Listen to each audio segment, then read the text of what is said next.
Welcome back to Today's Health. In this segment, we're going to talk about what resources are available to individuals with serious or life-limiting health conditions and their caregivers.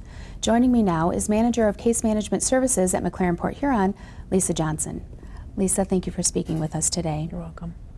Now, what common issues are faced by individuals with very serious or life-limiting health conditions?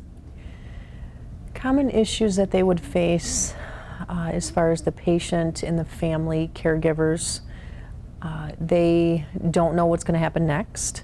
They don't know financial-wise, sometimes living situation, what are we going to do when our loved one is either better or they're given a terminal diagnosis.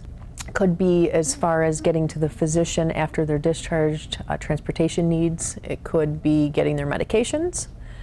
It could involve home services, such as, if they live alone. I would imagine that it's really scary for patients and for caregivers to hear that they have a serious health condition that could result in end-of-life decisions. Yes. So on top of having to adjust to that, there's all the other little details of who's going to help take care of, how are we going to afford it, how are we going to get there. Yes. So are there, what resources are available to help those individuals who are transitioning from the hospital setting, maybe to going home or to another environment?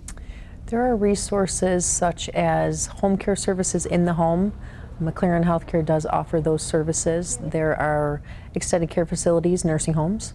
Marwood Manor, there's a couple of other local ones as well. There are services such as, physical therapy in the home, and that's just to keep someone feeling better if they are diagnosed with a terminal illness, diagnosis, possibly end of life. There are services that can be provided for comfort, such as, companionship.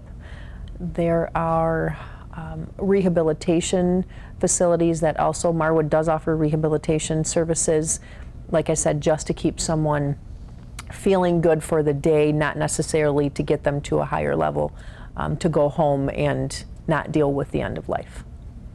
Now, what other resources are available locally outside of the hospital setting? McLaren Healthcare offers McLaren Home Care. They offer hospice services.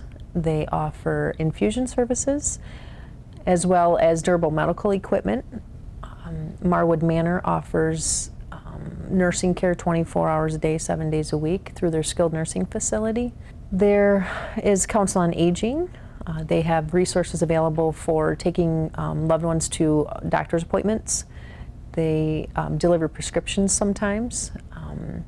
There's Meals on Wheels, so we can get food to the family, the patients, whoever's in the home caring for those, for their loved ones. When someone's in the hospital and they're transitioning out, are there individuals, staff members who are working at the hospital who help the patient to identify what needs they have and what resources are available? Yes.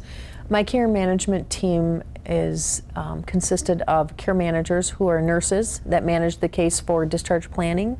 There's social workers that go and speak with the patient and the family about financial resources if there's any of that need. There are resources discussed such as if the patient has a family member that lives far away, there's phone calls that are made by social workers and care managers.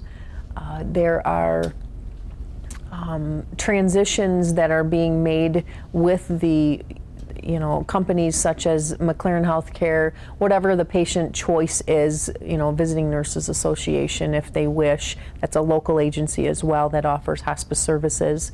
They communicate until the patient is successfully transitioned smoothly with no financial concerns, insurance concerns. Everything is set before they leave the hospital. So they're there basically to guide the patient through the process. Yes. Lisa, this has been great information today. Thank you for joining us. You're welcome. Stay with us. We'll be back after this break.